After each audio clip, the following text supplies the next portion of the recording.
I've arrived at a destination and I have somebody here with me. Hi. This is World is Quiet 5256. World is Quiet 5256. Can you explain what you're doing here in Ithaca? Yeah, I'm going on a road trip to the east, mostly down to until I get to the east coast and heading my way down. And I knew Jatsko was in New York somewhere, and I asked him about it, and here we are. Yeah. So this is a real life meeting of two members of the pastel community. We're gonna sit down, we're gonna have some lunch, and then I think we're gonna go find a waterfall. Yeah. Yeah. Not the waterfall that you guys are probably thinking of, but a different one. And it'll be just as exciting, I hope. So we're gonna go inside. We are now going to, what did I say? Waterfall, yep. Ithaca is known for it. Ithaca is known for a lot of waterfalls because it's right at the bottom of Cuba Lake, which is one of the Finger Lakes formed by glaciers and stuff like that, which you're familiar with because you said you live in Michigan. Michigan, Great Lakes. Mm-hmm. And so we're just going to take a ride there. By the way, earlier you said you didn't bring any artwork. That's a clear and blatant lie. You're wearing it right now. Oh shoot! It took me a second to realize what that. You found me out. It took me a second to recognize that was one of the T-shirts you had. I think commissioned the right word. Commission. I would consider it fan art. Commission is more of a like piece you of pay artwork. someone else to do it, right? But yeah. I don't exactly imagine you have a dye shop in your basement. No, I don't. No, I just have a couple of fabric paints and manila folders that I actually cut out with the stencils. Ah, I see. Or for the stencils. Mm-hmm. Yeah. But yeah, I've got to make. I guess I have to make a shirt for Submachine 10. Yeah. That would be. Ooh, which one? Are you gonna have Einstein in the background, or I don't know. Murtaugh waving to you? There's so much to. Yeah, especially got like the more retro feel to the older locations. Yeah, the older locations. I actually predicted that. I don't know if it's on the new forum now. Lighthouse and Einstein's. It was back on the old forum. I don't know if it's there now, but essentially, I created this like thing with four of the forum members with Lighthouse and Einstein, Dungeons and Dragons, the parallel there. Oh. And we would pretend that we were people who got like lost in the submachine world or whatever, and we were trying to figure our way out. And we even had like a whole battle against subbots in like essentially a big abandoned town. It's like a whole coastal, like Area X almost, coastal town. I like that. And and we find out that, and like right when we're about to escape, we find out we're not meant to do that. The player is, but the person who like ran the place lets us go. And when I wake up, essentially I track down the other members, and it's like they're all, one's dead in the grave, one's still a teenager, and I'm the one that gave him the name, whatever Matthew's username, and one was still the same age as me. But essentially, while we were all essentially we all thought we were in like the same year in the submachine world, we were completely different in the real world. So, and I made a small story about how, like toward the end when I'm walking to leave or whatever, the submachine end story or whatever. Part of it included that, like, as soon as end of Submachine 7, we go into the temple, and we end up having to exit by going back to all the old locations, but we could, like, see old ghosts replaying the history as we leave. That'd be cool. And essentially, that was, like, before... And you got part of it right. 8 or 9 even came out, and I was right on the money, almost. Yeah. That's true.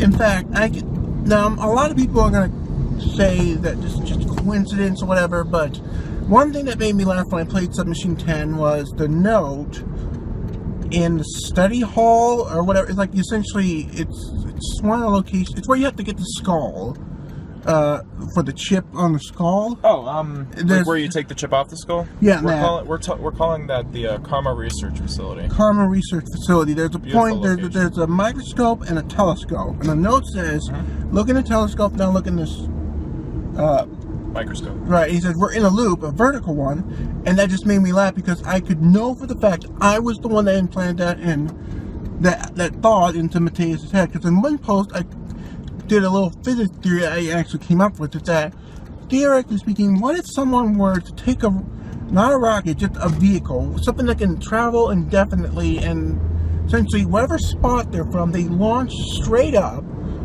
and they keep going across the universe until they reach whatever the end or edge is, that's directly straight from wherever they are on the Earth. So just cut a line across? Yeah, to the end of the universe or whatever. If they were to go through it, my theory would be that they would actually then go through matter, atoms, everything, essentially then like appear like someone just put a shrink ray on it and just grow right back to where they started. Oh, so it loops backward. Yeah, and then that's what a vertical loop is. That's why, and that just made me laugh out loud because I realized I might have just inspired Mark Tarouche. Yes, I still don't know how to pronounce his name either, so it's fine. Yeah, I had actually a Polish lady in college. Oh, really? There was a teacher. She was Polish. She was teaching English 104. I had a class, and before then, I have a question. There's someone in Polish, and I'm wondering how do you pronounce this name in Polish? And she said it's Mark Tarouche. Yeah, people. I think actually probably Mateusz himself has sent me like pronunciation links through the internet and stuff like that, and I mean I have to get a handle on it if I'm gonna. And the second one is Sputnik. Sputnik. It's easy to remember because it sounds almost like a Sputnik with a K. Right. Yeah. Like the Russian satellite. Yeah. So that's why it's kind of easy to remember. It's steep.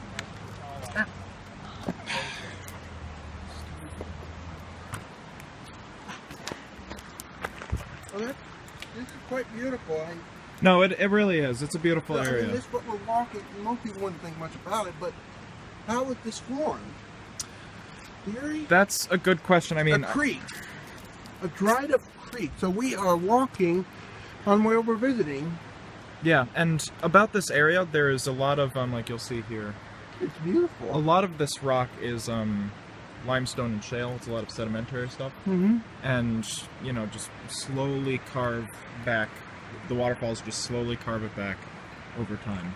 And actually, there's a very famous falls around, it's actually up towards the other side of the lake. It's called Teganic Falls. Yeah. I don't know if you've heard of it or not, but it used to be right at the edge of Cayuga Lake, and now it's like a mile back. And it's taller than Niagara Falls, which not a lot of people either know or believe to be true, but I swear it's true. Yeah, well, Niagara Falls, I mean, when I was on the Navy, I was expecting to get soaked. I barely got wet, and I was standing on the front on the second deck. So, I believe you. Maybe you just got lucky then.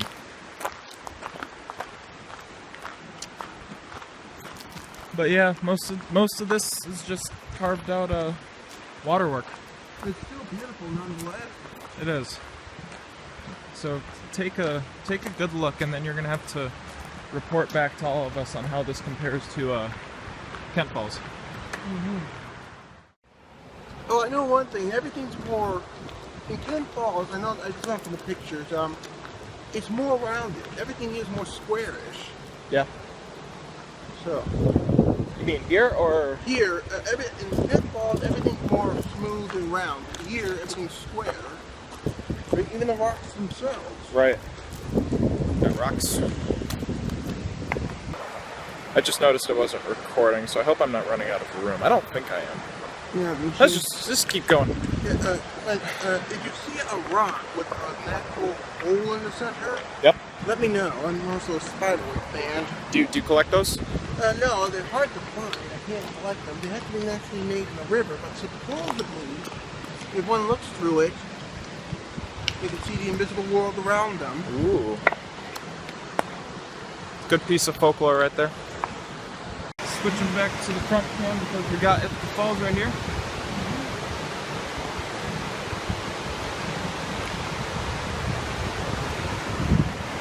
Rocks, green, walls. Yeah, take good pictures of these because we got beautiful structures and stuff going on. There he is.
don't know. What do they call these? Cairns? I don't know. I think they call them like cairns. To me, I just call it rock stacked on top of one another. Yeah, that's a good technical name for them.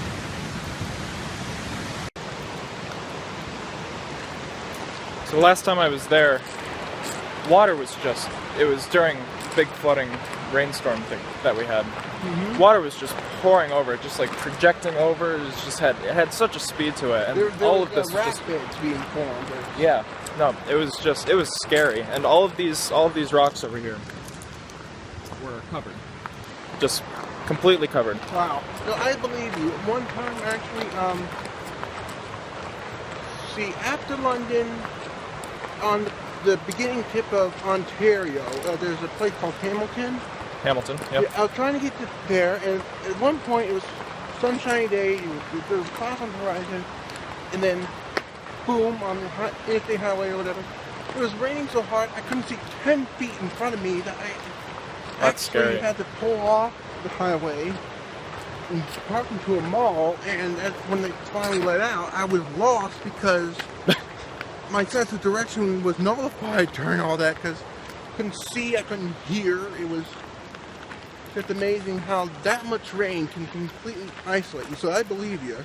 Oh yeah, no, rain can be scary a lot sometimes, and well, it brings both life and death. It gives life to plants and to us, and then at the same time it can take it all away. That's true. It does what it wants. For sure. I think we'll go up this way. Over here we have our large sewer. Yeah. It's a pretty small large sewer, but what can you do? Okay.